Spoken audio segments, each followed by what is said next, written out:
एक प्यार का नगमा है, मौजों की रवानी है। आए ऋतुराज तो बिसार सब काज, कोई मीठी मीठी धुन गुनगुनाने लगी धरती। हंसा के जड़वत जीवन को चेतन चाटा बदल गया।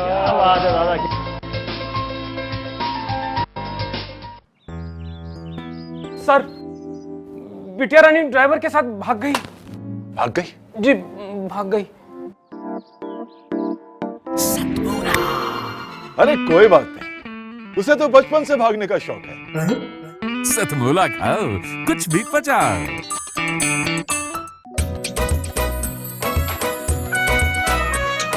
हर पल मस्ती और रंगीन विद सतमोला नमकीन, इससे बेटर है नथिंग। सतमोला नमकीन डिफरेंट टेस्ट है बेमिसाल, पनीर भुजिया भी कमाल, इसके टेस्ट के सब शौकीन। हाँ सतमोला नमकीन, सतमोला स्वीट्स एंड नमकीन, इससे बेटर है नथिंग। हाँ सतमोला नमकीन। सीएम साहब, हमारे 30 विधायक अपोजिशन पार्टी में चले गए। अब आप सीएम नहीं रहे। सतमोला। तो अब नया सीएम कौन बन रहा है? Tell me. सतमोला खाओ, कुछ भी पचाओ। जितना जी में आए खाओ, बस खाते ही खाते जाओ। डरने की क्या बात है जब सतमोला साथ है।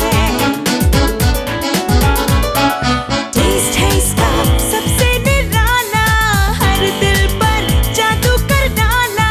स्वाद स्वाद में जमकर खाया, सतमोला ने खूब पचाया। खाने से गलता है क्या? सतमोला। नमस्कार, बहुत बहुत स्वागत है आपका हमारे काव्य छंदों से सजे हुए इस रंगारंग कार्यक्रम सतमौला कवियों की चौपाल में।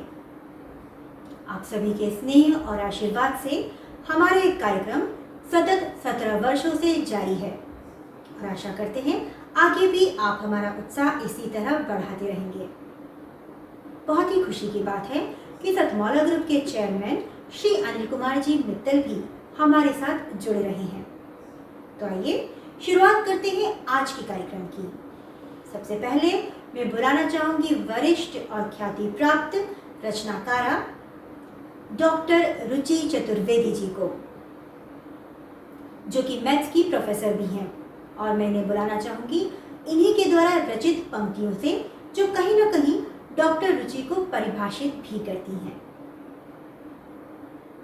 मैं बिंदु से रेखा मिलाने चली हूँ, मैं सागर से नदियाँ मिलाने चली हूँ। निकट आओ तट पे, छुपे क्यों खड़े हो, मैं गीतों की गंगा बहाने चली हूँ। आइए जोरदार तालियों के साथ स्वागत कीजिए डॉक्टर रुचि चतुर्वेदी जी का। भगवान श्री कृष्ण जब मथुरा चले जाते हैं, माँ राधा उनकी प्रतीक्षा में बैठी और बहुत उदास होती है। वो अपनी सखी से कहती है, अपनी सखी से ये कहती है कि भगवान श्री कृष्ण की, कन्हैया की मुरली की धुन अगर सुनाई नहीं देती तो लगता है कि ये जीवन बेकार है, और ऐसा लगता है जैसे निष्प्राण हो गया है ये तन। तो वो क्या भाव अपनी सखी से व्यक्त करती हैं, क्योंकि भगवान श्री कृष्ण की मुरली की धुन सुनाई नहीं दे रही है। सारा ब्रज उदास है और सारा गोकुल उनकी प्रतीक्षा में है। तो वो क्या भाव है, मैं समर्पित करती हूँ इस गीत में। मेरे मन का गीत है, मैं समर्पित करती हूँ। मोरे कान्हा मुरलिया छुपाई कहाँ, मोरे कान्हा मुरलिया छुपाई कहाँ। बिन सुने बांसुरी चैन सिगरो गयो। इसमें ब्रज भाषा का प्रयोग किया है। मोरे कान्हा मुरलिया छुपाई कहाँ, बिन सुने बांसुरी चैन सिगरो गयो। हनुमनी सी है गौए दुखी गोपियां अनमनी सी गौए, दुखी गोपियां श्याम श्यामा को मन बावरो सो भयो मुरे कान्हा। क्या भाव समर्पित करती हैं।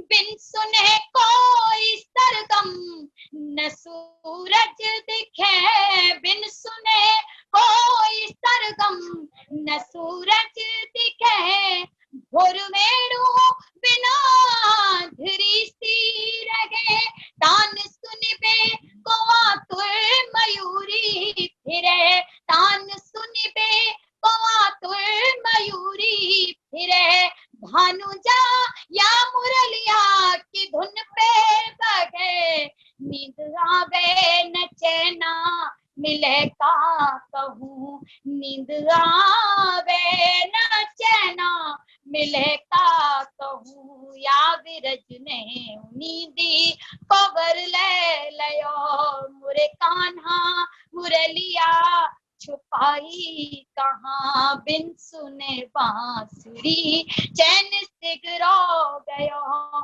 मुरे कान्हा।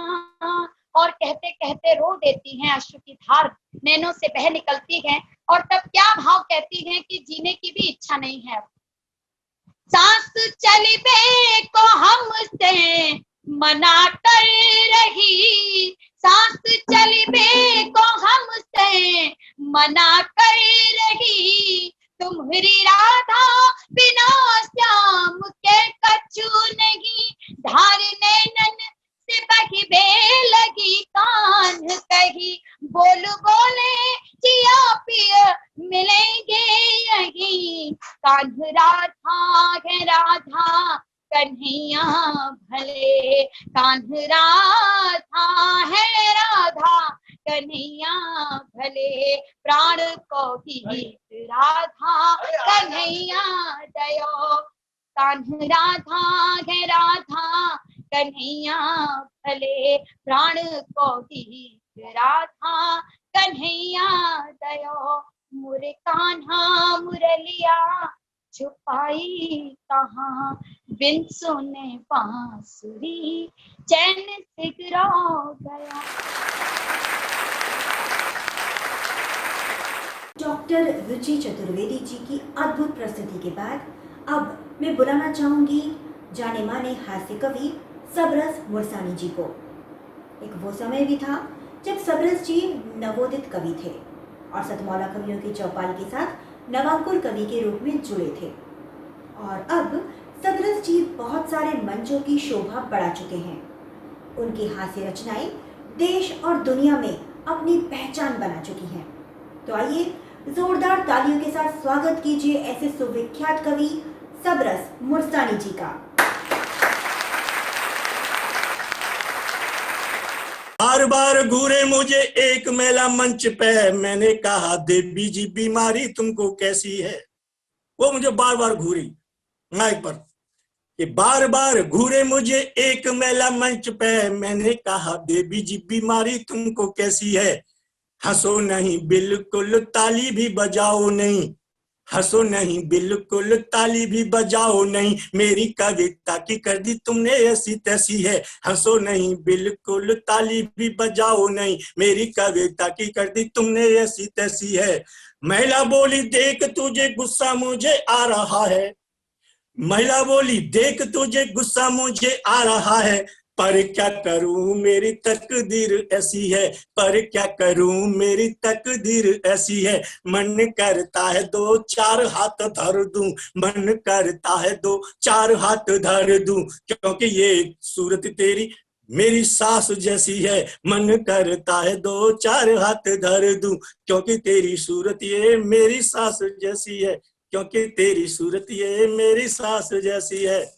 और एक चालान में देखो प्रवीण जी, एक कवि ने मुझे चैलेंज किया कि तुम तो हास्य के कवि हो, जिंदगी में वीर रस की कविता नहीं लिख सकते। जब उस कवि ने मुझे चैलेंज किया, उसने कहा कि तुम जिंदगी में वीर रस का एक भी उदाहरण पेश नहीं कर सकते, तो मैंने उसी टाइम वीर रस का एक उदाहरण उस कवि के सामने दिया।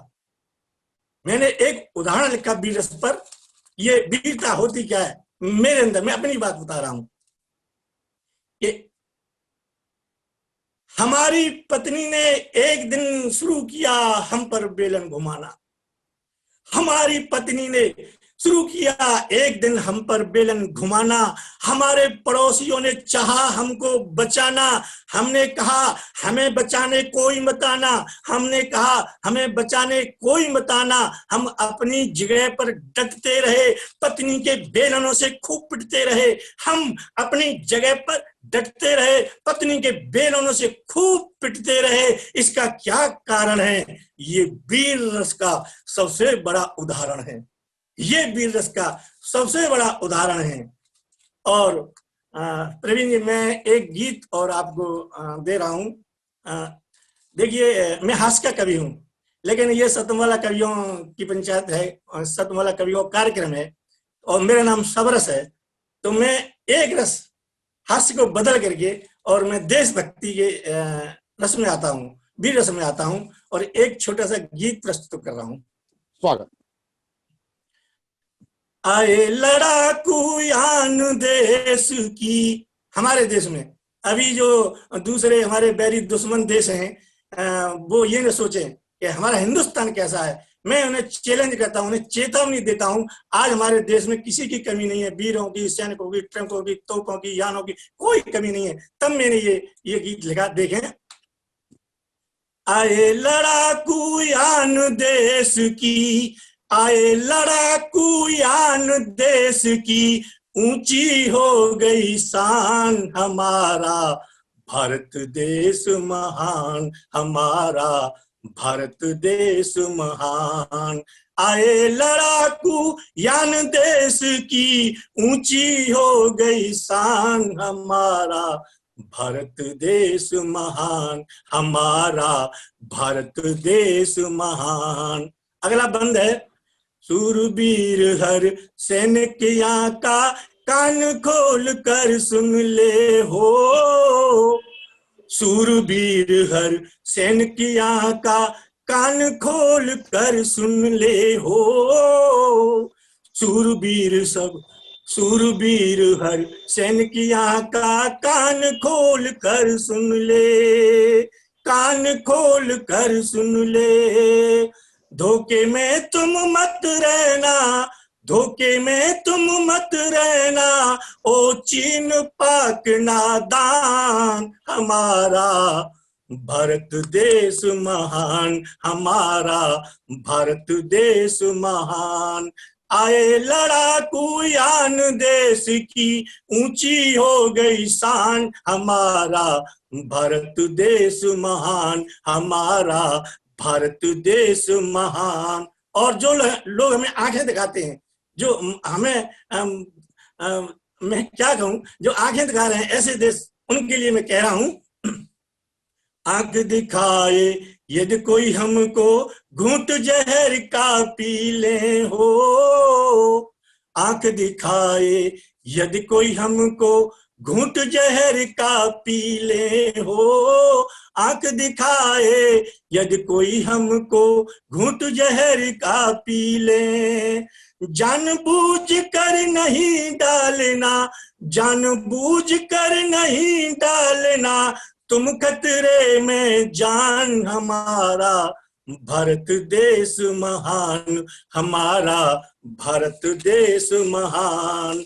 आए लड़ाकू यान देश की, ऊंची हो गई शान हमारा भारत देश महान, हमारा। और अगला बंद है, गीदड़ भब की है तुम सबकी, शेर कभी नहीं डरते हो।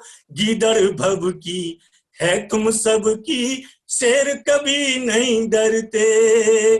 करें सुपड़ा साफ बेरी का, करें सुपड़ा साफ बेरी का, दिल में जब ले ठान हमारा भारत देश महान, हमारा भारत देश महान।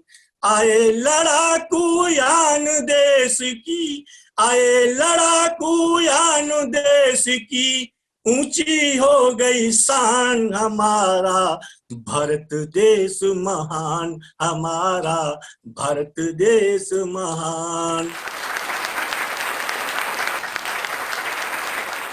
सबरस मुरसानी जी की मजेदार व्यंग रचनाओं के बाद अब मैं आमंत्रित करना चाहूंगी हमारे अगले शायर को। ऐसा कहते हैं कि शेरो शायरी में तो हर सच अधूरा सा होता है और वह तभी पूरा होता है जब उसके सुनने वाला, उसका रसिक उसमें अपना सच मिला लेता है। कुछ ऐसी ही संजीदा बातों को शेर और मतलों के जरिए कहने आ रहे हैं हमारे अगले शायर अरुण साहिबाबादी जी।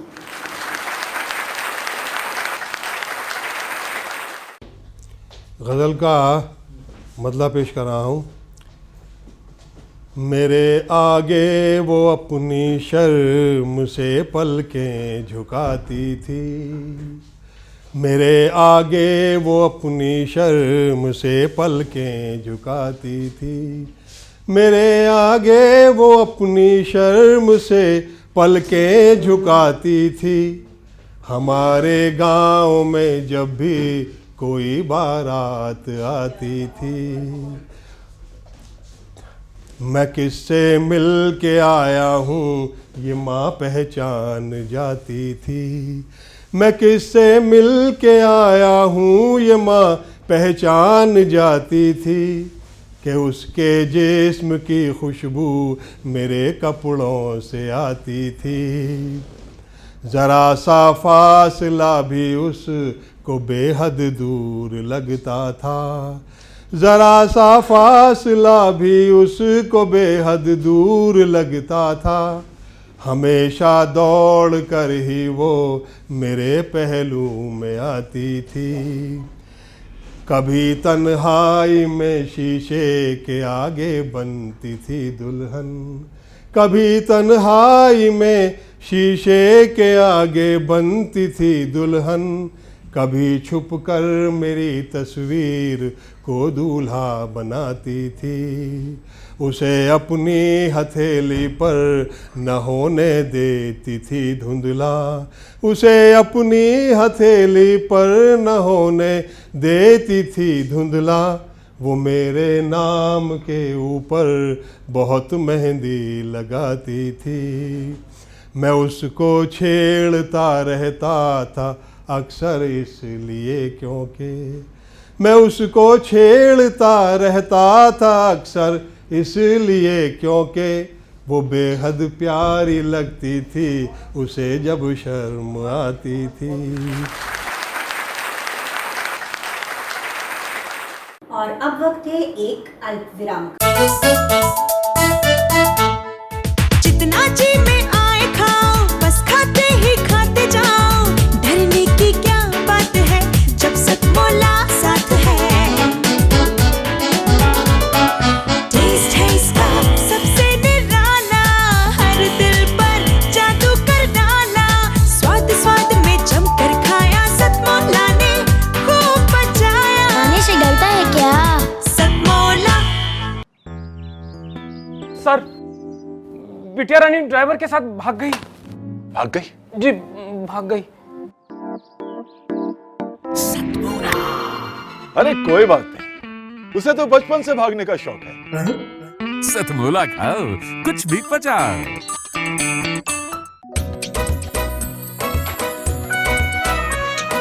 हर पल मस्ती और रंगीन विद सतमोला नमकीन, इससे बेटर है नथिंग। सतमोला नमकीन डिफरेंट टेस्ट है बेमिसाल, पनीर भुजिया भी कमाल, इसके टेस्ट के सब शौकीन। हाँ सतमोला नमकीन, सतमोला स्वीट्स एंड नमकीन, इससे बेटर है नथिंग।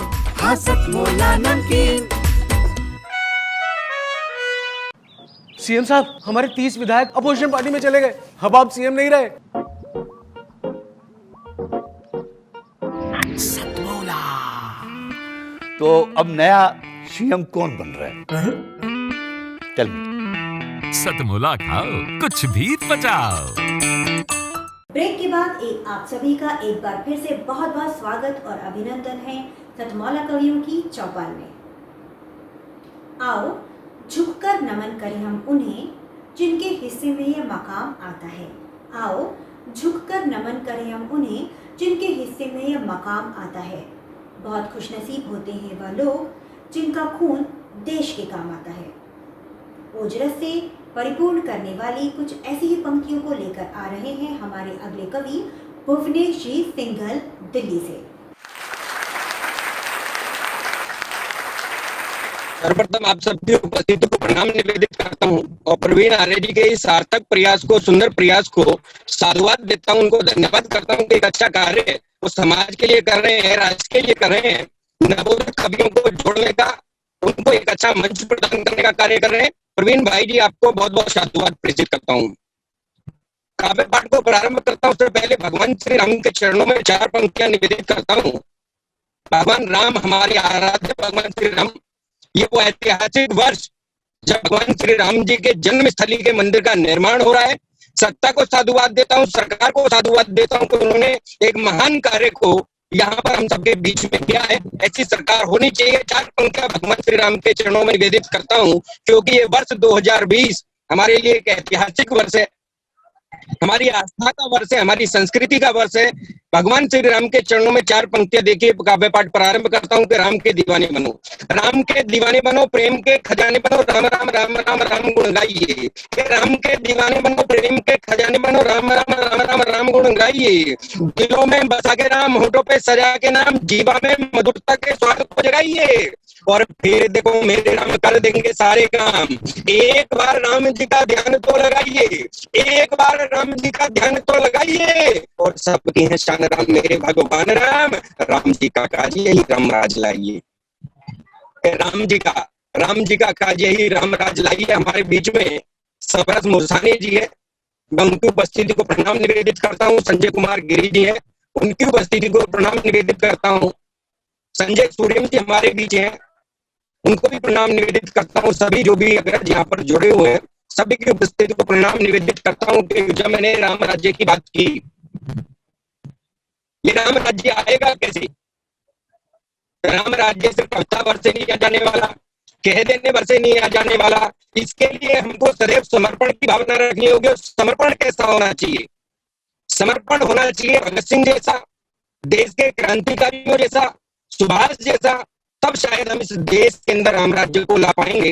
एक कविता भगत सिंह का जिक्र इसलिए किया, एक कविता भगत सिंह के लिए कहना चाहता हूँ, उस भगत सिंह के लिए जिसने देश की स्वतंत्रता में एक महत्वपूर्ण योगदान निभाया, जिसकी क्रांति के बल पर, जिनकी शहादत के बल पर इस राष्ट्र को स्वतंत्रता मिली। उस देश के महानायक शहीद भगत सिंह के लिए 4 पंक्तियां कहना चाहता हूँ। एक छोटी सी कविता देखिएगा, निवेदित करता हूँ।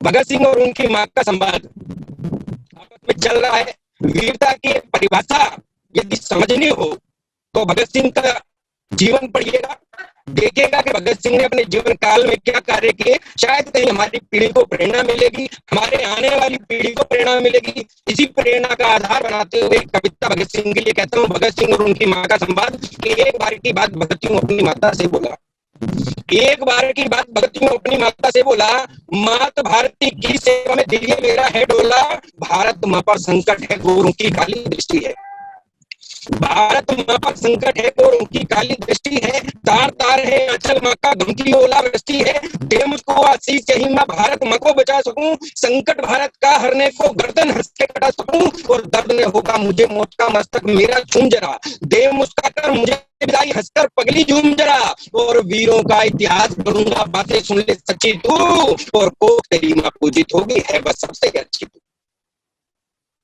कोख तेरी मां पूजित होगी है बस सबसे अच्छी तू। भगत सिंह क्या कर रहे हैं अपनी मां से कि कोख तेरी मां पूजित होगी है बस सबसे अच्छी तू, दर्द ने होगा मुझे मौत का मस्तक मेरा चूम जरा, दे मुस्का कर मुझे विदाई हंसकर पगली झूम जरा, वीरों का इतिहास गढ़ूंगा बातें सुन ले सच्ची तू, कोख तेरी मां पूजित होगी है बस सबसे अच्छी तू, और दूध पिया जो मैंने तेरा आज उबाले मार रहा, भगत सिंह अपनी माँ से कहते कि दूध पिया जो मैंने तेरा, आज उबाले मार रहा, भारत माँ का कर्ज चुका दूं तेरा, मुझ पर भार रहा, तेरे दूध का कर्ज चुकाने पुनः जन्म लूंगा मैं, घर तू मुझको माफ करेगी मरकर नहीं मरूंगा मैं। इतना कहकर भगत सिंह तब घर से बाहर निकल गया, वो सीधा क्रांतिकारियों के वीर मार्ग पर निकल गया। और राम प्रसाद बिस्मिल से उसको मानो गुरु महान मिले, कि राम प्रसाद बिस्मिल से उसको मानो गुरु महान मिले, शेखर जैसे भाई मिले थे, चंद्रबोध दिनमान मिले। और बटुक सुखदेव गुरु से उसकी यारी गहरी थी, और बटुक सुखदेव गुरु से उसकी यारी गहरी थी। और अंग्रेजों के सत्ता वाली मगर हुकूमत बहरी थी, अंग्रेजों के सत्ता वाली मगर हुकूमत बहरी थी। और बहरी सत्ता को लेकिन जनता की बात सुनानी थी, बहरी सत्ता को लेकिन जनता की बात सुनानी थी। स्वर बनूंगा मैं जनता का उसने मन में ठानी थी। वो निकल गया वो बम हाथ ले और असेंबली पहुंच गया, चलती कार्यवाही में बम वहां पर फेंक दिया। और घायल ना हो लेकिन कोई, उसका यही तो लक्ष्य था, बहरों को आवाज सुनाऊं यही तो निर्णय अक्षय था। और बम फटा जब बीच असेंबली, आवाजें दिल चीर गई, और अंग्रेजी मजबूत हुकूमत की हिल पूरी नींव गई। अंग्रेजी मजबूत हुकूमत की हिल पूरी निभ गई। लेकिन वीर भगत सिंह तब भी फोड़ के बम को डटा रहा, अंग्रेजों की कैद में जाना यही सोच वो डटा रहा। और केस चला तब भगत वीर पर जज ये बोला बतलाओ, बम कहां से बनवाया था, सच को सम्मुख ले आओ। और बम बनाया था खुद मैंने, बम बनाना आता है, मगर गवाह ये बोला था कि ये तो झूठ बताता है। बम अरे बनता है कैसे मैं तुमको दिखलाता हूँ, एक एकड़ शुद्ध सभी मैं तुमको बतलाता हूँ। इतना सुनकर भगत सिंह ये बोला मकसद यही था, और बम बनाना सीखे सारा भारत मतलब यही था, कि बम बनाना सीखे सारा भारत मतलब यही था। और सुनो गवाही देने वाले, कल भारत ये जागेगा। भगत सिंह ने किस प्रकार से अपनी योग्यता से इस देश को बम बनाना सिखाया, देखे कि सुनो गवाही देने वाले, कल भारत ये जागेगा। बम बनाया कैसे जाता अखबारों से जानेगा, भारत का हर बच्चा बच्चा काल बनेगा गोरों को, अंग्रेजी सरकार हिलाने जाल बनेगा गोरों को। तोड़ेगा जंजीर गुलामी की बन करके बम यहाँ, मुक्त करेगा मत भारती गोरों की है कैद जहाँ। मेरा इतना ही मकसद था चिंगारी ये सुलगाऊं, युवा देश का जाग उठे फिर भले मौत को पा जाऊं। ये मेरी मृत्यु सब बनेगी सारा भारत जागेगा, और अंग्रेजों का एक एक सैनिक जान बचाकर भागेगा, कि अंग्रेजों का एक एक सैनिक जान बचाकर भागेगा। और शीघ्र यहाँ पर मात भारती मुक्त होंगी लिख लो तुम। क्या कहते हैं भगत सिंह कि शीघ्र यहाँ पर मात भारती मुक्त होंगी लिख लो तुम, यह मृत्यु मेरी सीख बनेगी बातें मेरी लिख लो तुम। एक क्रांति भड़क उठेगी नौजवान सब जागेंगे, रक्त गुलामी का धोने को, दंश गुलामी का धोने को रक्त तुम्हारा मांगेंगे। और अरे भिड़ंगी जज तू सुन ले माफी ना मैं मांगूंगा, कोर्ट में खड़े होकर जज के सामने, फिरंगी जज के सामने भगत सिंह ये कहते हैं कि अरे फिरंगी जज तू सुन ले माफी ना मैं मांगूंगा, मकसद पूरा यही करूंगा नहीं यहाँ से भागूंगा। चाहे काला पानी दे दे चाहे सूली चढ़वा दे, एक मरेगा सो जन्मेंगे क्यों ना फांसी लटका दे। और मेरी मृत्यु वो उत्सव होगी सारी दुनिया देखेगी, और एक भगता जन्मभूमि का नाम गर्व से बोलेगी, एक भगता जन्मभूमि का नाम यहाँ गर्व से बोलेगी। और अंतिम पंक्तियां देखे कि मातृभूमि के प्रति ये जज्बा जज ने कभी ना देखा था, कि मातृभूमि के प्रति ये जज्बा जज ने कभी ना देखा था। एक युवा मरने को आतुर कैसा दृश्य अनोखा था, और 23 साल का युवा मात्र था मगर हौसला भारी था, मातृभूमि की आजादी का वो झंडा बरदारी था। और कंठ गया था सूख और खुद जज भी रोया था छिपकर, कंठ गया था सूख और खुद जज भी रोया था छिपकर। और मुंह नीचे कर गोरे जज ने कलम तोड़ दी चुप रहकर, और फिर संयत होकर जज अंग्रेजी खामोशी को तोड़ गया, फिर संयत होकर जज अंग्रेजी खामोशी को तोड़ गया। और भगत सिंह को फांसी दे दो चिल्ला करके बोल गया, भगत सिंह को फांसी दे दो चिल्ला करके बोल गया, भगत सिंह को फांसी दे दो चिल्ला करके बोल गया। मित्रों, ये क्रांतिकारी कविता इस प्रेरणा के लिए लिखी कि भगत सिंह के आदर्शों पर चलने का यदि हमारे देश का कोई भी नौजवान प्रयास करेगा तो निश्चित रूप से राम राज्य इस राष्ट्र के अंदर आएगा। माननीय प्रधानमंत्री जी ने एक जो स्वप्न कभी महात्मा गांधी ने देखा, हमारे पुरखों ने देखा, उसको आगे बढ़ाने का कार्य क्या है मित्रों। आह्वान करता हूं इस मंच के माध्यम से, सार्थक मंच के माध्यम से, प्रवीण आर्य जी ने जो एक मंच स्थापित किया है, उस पावन मंच के माध्यम से यदि संस्कारों की बात नहीं करूंगा, राष्ट्रवाद की बात नहीं करूंगा, तो शायद कहीं मेरा लक्ष्य भी अधूरा रह जाएगा, प्रवीण आर्य जी का भी लक्ष्य अधूरा रह जाएगा। इसलिए आह्वान करता हूं कि इस देश के अंदर राम राज्य लाने का संकल्प हम सबको लेना, और इस संकल्प को पूर्ण करने के लिए हमको भगत सिंह जैसे नौजवानों के आदर्शों पर चलना होगा, सुभाष बोस जैसे आदर्शों पर चलना होगा, भगत सिंह जैसे आदर्शों पर चलना होगा, महात्मा गांधी जैसे आदर्शों पर चलना होगा, देश के राष्ट्र नायकों के आदर्शों पर चलना होगा। इन्हीं शब्दों के साथ अपनी वाणी को विराम देता हूँ। जय हिंद, जय भारत, जय श्री राम। भुवनेश्वरी सिंघल ने तो रग रग में जोश भर दिया। और अब मैं बड़े ही स्नेह के साथ बुलाना चाहूंगी हैदराबाद से अपने मित्र को। कभी सपनों की तो कभी खुशी की, कभी सपनों की तो कभी खुशी की, कभी उम्मीदों की तो कभी बेटी की, कहती है कहानी कुछ ऐसी ही है हैदराबाद से आई हुई पलक भूटानी। मेरी जो ये पहली कविता है, ये मेरे जो नया नया अनुभव आया है मेरे लिए सामने, कि कैसे किसी के सपनों को पंख लगते हैं और कैसे वो सपने उड़ान भरते हैं। यह कविता उसी भावना का सरल और सीधा सा लेख है।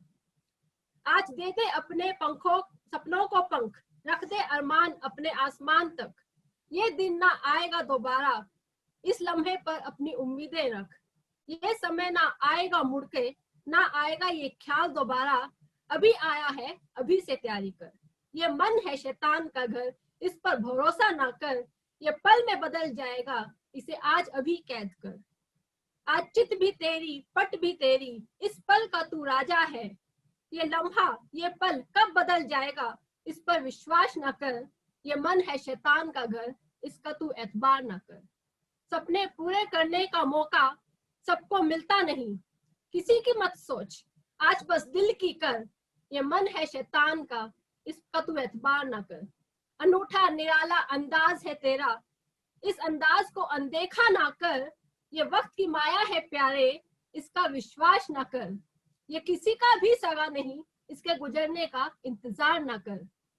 इस मन को किनारे कर, आज बस दिल का ख्याल कर, सपने सच कर जा, आगे चलता जा, रोक ना सके कोई तेरे रास्ते को, बस तू मंजिल का इंतजार कर, ये वक्त का पहिया है गुजर जाएगा, आज किसी का है कल तेरा भी आएगा, इस वक्त का तू सत्कार कर, इस वक्त का तू सत्कार कर। ये जो दूसरी कविता है, ये मैं अपनी प्यारी बेटियों को समर्पित करना चाहती हूँ।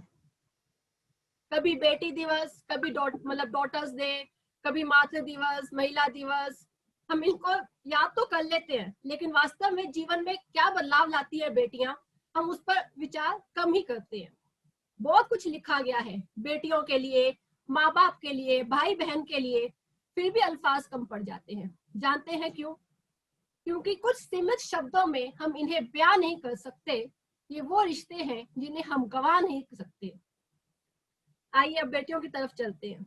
हर आंगन की शान है बेटियां, प्यार के खजाने से भरती है पेटियां, खुशियों का होता अगर रंग कोई, उस रंग का नाम होता बेटियां। हंसती चहकती मुस्कुराती बेटियां, आंगन में लहराती बेटियां। पर आजकल जो हम खबरें पढ़ रहे हैं, उससे क्या इन पंक्तियों का मायना बदल जाता है, पंक्तियां ही बदल जाती हैं। जाने क्यों बेटियां ही फेंकी जाती हैं, जाने क्यों बेटियां ही नोची जाती हैं, जाने क्यों बेटियां ही रुलाई जाती हैं, क्योंकि क्या पराई होती है बेटियां।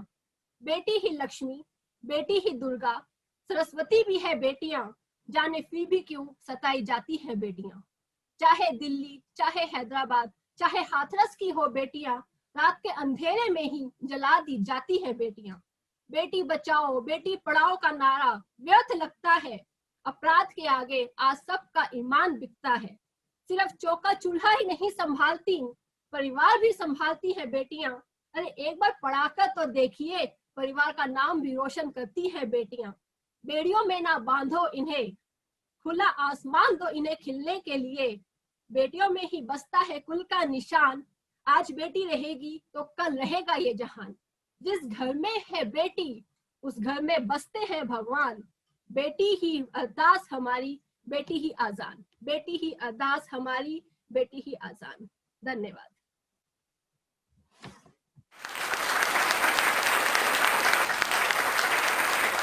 पलक भूटानी जी की जोरदार प्रस्तुति के बाद अब क्रम को आगे बढ़ाते हुए मैं बुलाना चाहूंगी हमारे अगले कवि को। हर घड़ी मुश्किलों के दौर आते जाते हैं, एक घड़ी को हम भी सहम जाते हैं। हर घड़ी मुश्किलों के दौर आते जाते हैं, एक घड़ी को हम भी सहम जाते हैं। आगे बढ़कर फिर हम इन मुश्किलों से टकराते हैं, आगे बढ़कर फिर हम इन मुश्किलों से टकराते हैं और दौर मुश्किलों के खुद ही गुजर जाते हैं।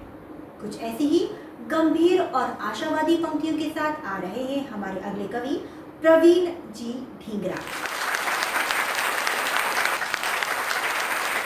मैं प्रवीण ढींगरा आपके सामने कविता प्रस्तुत करना चाहता हूं, जिसका शीर्षक है ठूठ एक वृद्ध अवस्था। वो पंछियों की बोली, वो पंछियों की बोली, वो हवा का मुझे सहलाना। बसते थे कई बसेरे, था मैं भी आशियाना। बसते थे कई बसेरे, था मैं भी आशियाना। बच्चों का खेल मेरे कांधों पे चढ़ जाना। धूप और बरसात का मेरी छाँव थी ठिकाना। चौपालों का लगना, राहगीरों का रुक जाना। चौपालों का लगना, राहगीरों का रुक जाना। तो दोबारा शुरू करता हूँ।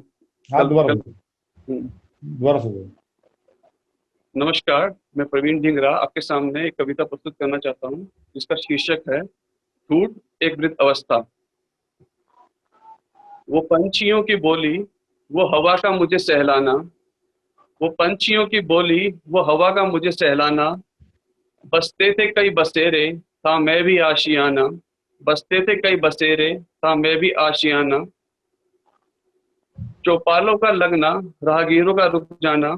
चौपालों का लगना, राहगीरों का रुक जाना।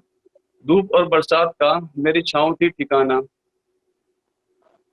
मौसम थे बदलते, बहार भी थी आती। मौसम थे बदलते, बहार भी थी आती, पतझड़ भी थी आती। सह लेता था पतझड़ भी कि बहार थी आती। पर बन गई है अब ये बीते दिनों की बातें। न पत्ती न पंछी, न पत्ती न पंछी, बस आत्मा बाकी है। कभी हरा भरा वृक्ष था, अब सूखा ठूठ हूँ। कभी हरा भरा वृक्ष था, अब सूखा ठूठ हूँ। मौसम भी है बदलते, पर मुझ पे मौसम की बहार नहीं। जो बहार में भी पतझड़ दिखाए, मैं वो आईना बन गया हूँ। है धूप भी बरसती, है बादल भी बरसते। है धूप भी बरसती, है बादल भी बरसते। भागू कहाँ मैं, या नाम दूं मैं मुझे कि मैं बर्दाश्त बन गया हूँ। मैं बर्दाश्त हूँ।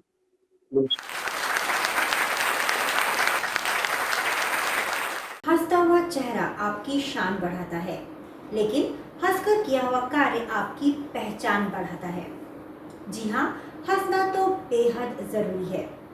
इसलिए प्रवीण जी ढींगरा की सुंदर और भावभीनी प्रस्तुति के बाद अब मैं बुलाना चाहूंगी हास्य रस के खास कवि सुरेंद्र जी खास को। मेरा नाम सुरेंद्र खास। सतमोला कवियों की चौपाल में लॉकडाउन और अनलॉक के बाद 5 महीने के बाद पहली मुलाकात अपने सभी कवि भाइयों से हो रही है। इस कोरोना काल में अगर सबसे ज़्यादा कष्ट किसी को हुआ तो वो एक हमारे समाज का वंचित तबका, एक हमारा ईमानदार करदाता, एक शराबी, अर्थव्यवस्था का एक स्थायी स्तंभ। बेरोजगारी, व्यथाएं, कुंठाएं, भ्रष्टाचार कोरोना काल में अपने चरम पे पहुंचा, लेकिन कहीं ना कहीं इस समुदाय को, शराबी समुदाय को जो उपेक्षा का सामना करना पड़ा, उसकी एक मानविक व्यथा मैं करुण हास्य रस के माध्यम से शब्दों का एक चित्र आपके सामने प्रस्तुत कर रहा हूँ। सुनिएगा कि प्यासी आत्मा तरस रही है, कुछ इसको आराम ही मिल जाए। किस दर जाऊं, कहाँ मरूं, 10-5 ग्राम ही मिल जाए। आपको पता होगा एक ऐसा समय आया था 45 दिन तक का कि ना ठेके खुले थे, ना बार खुले थे, घर में भी जो था। अच्छा, जो रोज़ पीने वाला है, हम जैसा जो देशभक्त है, वो तो रोज़ ही पीता है, रोज़ ही खरीदता है। तो हमें तो इतना भी समय नहीं मिला। तो तो मेरी प्यासी आत्मा तड़प रही है, कुछ इसको आराम ही मिल जाए। किस दर जाऊं कहाँ मरूं, 10-5 ग्राम ही मिल जाए।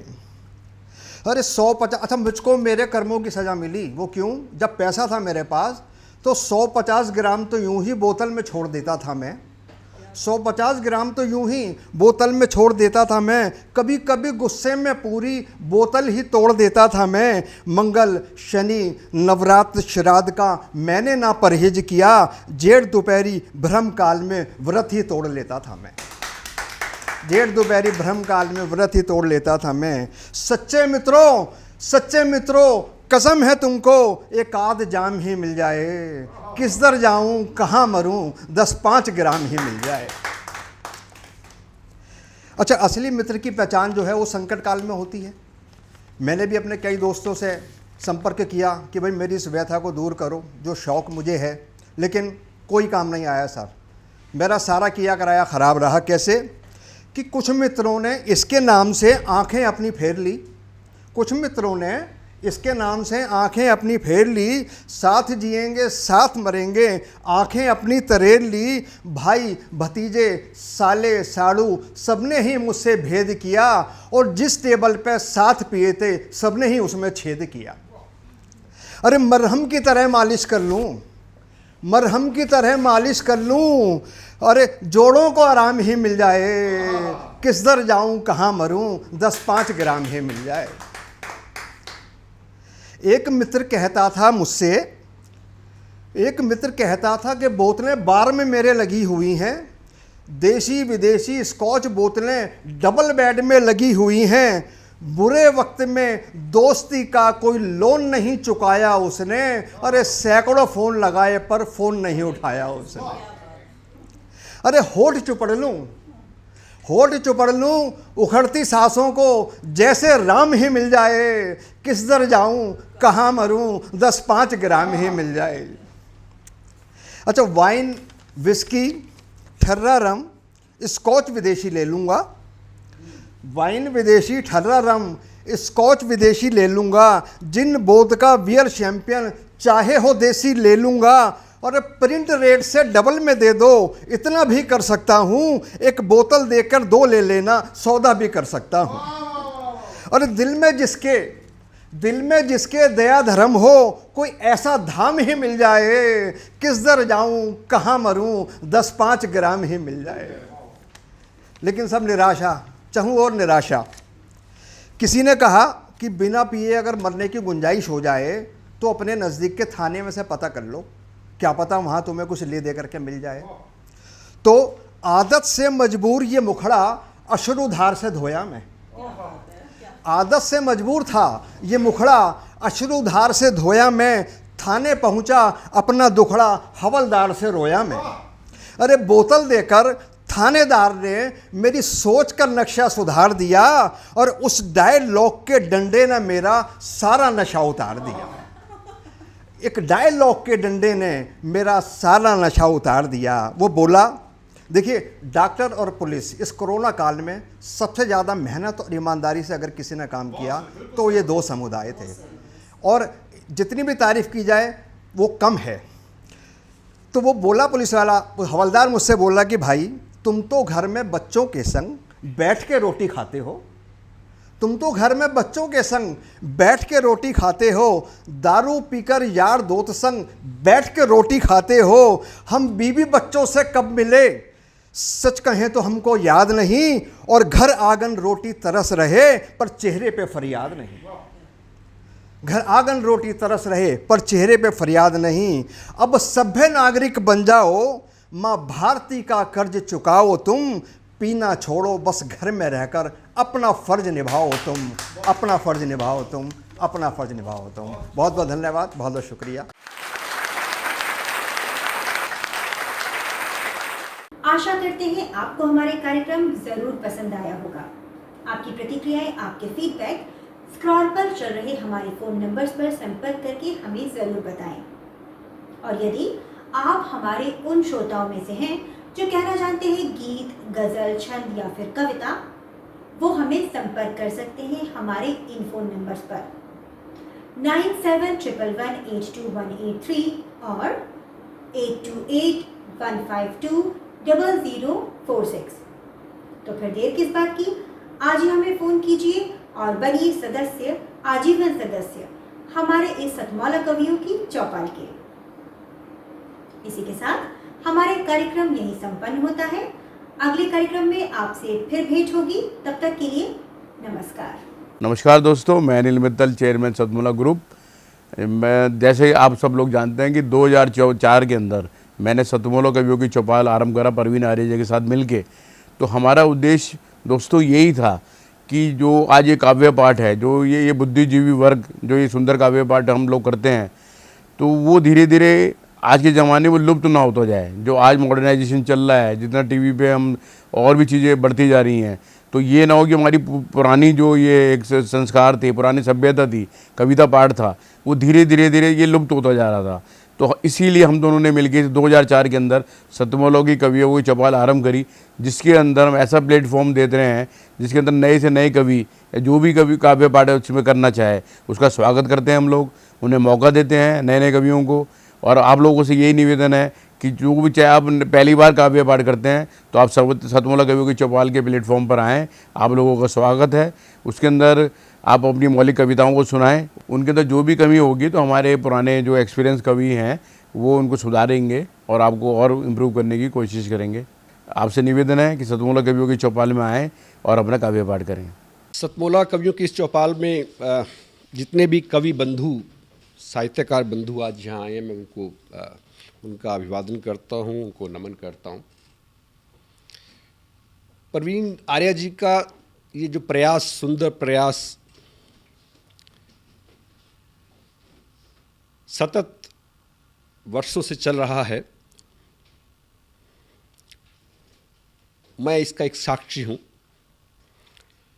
नवअंकुर कवियों को जो ये मंच सतमौला कवियों की चौपाल जो प्रस्तुत करती है, ये बहुत सराहनीय और प्रशंसनीय प्रयास है। आज के इस कार्यक्रम में मैं उपस्थित रहा।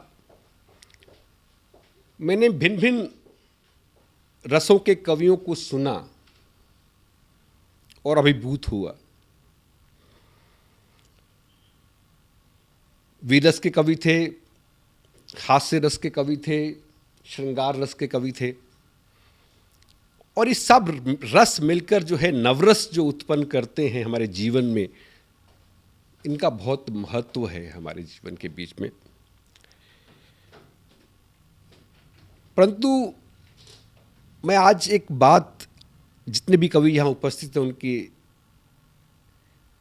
लिए बड़े आदर से मैं कहना चाहता हूँ कि आप को ये मंच मिला है, आप नवअंकुर कवि हैं, परंतु आप हमेशा नवअंकुर कवि न रहें और अपने प्रयासों को इतना उदात करें कि एक दिन आप भी जो है देश भर में अपना नाम बनाएं, आपकी कविता श्रेष्ठतम कविता हो, ऐसा मेरा आपसे आग्रह है, ऐसा मेरा आपसे निवेदन है। आप में प्रतिभा है, आप उस प्रतिभा को अपने प्रयासों से और गहरा करें और उसमें गति लाएं, यही मेरी आपसे एक बार पुनः प्रार्थना है। इसी प्रार्थना के साथ मैं आप सबका पुनः एक बार धन्यवाद करता हूं, अभिनंदन करता हूं। और मैं आपके बीच में रहा, जितना समय भी रहा, मुझे बहुत आनंद आया। मैं बहुत अच्छी यादें आज के इस कार्यक्रम से लेकर वापस जाने वाला हूं। मैं आपको बहुत शुभकामनाएं देता हूं, आपको बहुत साधुवाद देता हूं। बहुत धन्यवाद, आप प्रकट करें भी हमसे भी। जितना जी में आए खाओ, बस खाते ही खाते जाओ। डरने की क्या बात है जब सतमौला साथ है। टेस्ट है इसका सबसे निराला, हर दिल पर जादू कर डाला।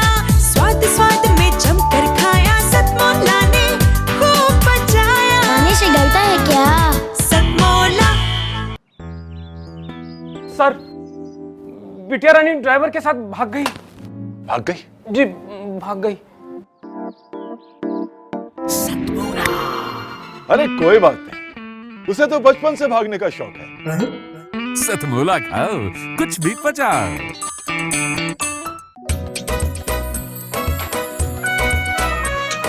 हर पल मस्ती और रंगीन विद सतमोला नमकीन, इससे बेटर है नथिंग। सतमोला नमकीन डिफरेंट टेस्ट है बेमिसाल, पनीर भुजिया भी कमाल, इसके टेस्ट के सब शौकीन। हाँ सतमोला नमकीन, सतमोला स्वीट्स एंड नमकीन, इससे बेटर है नथिंग। हाँ सतमोला नमकीन। सीएम साहब, हमारे 30 विधायक अपोजिशन पार्टी में चले गए। अब आप सीएम नहीं रहे।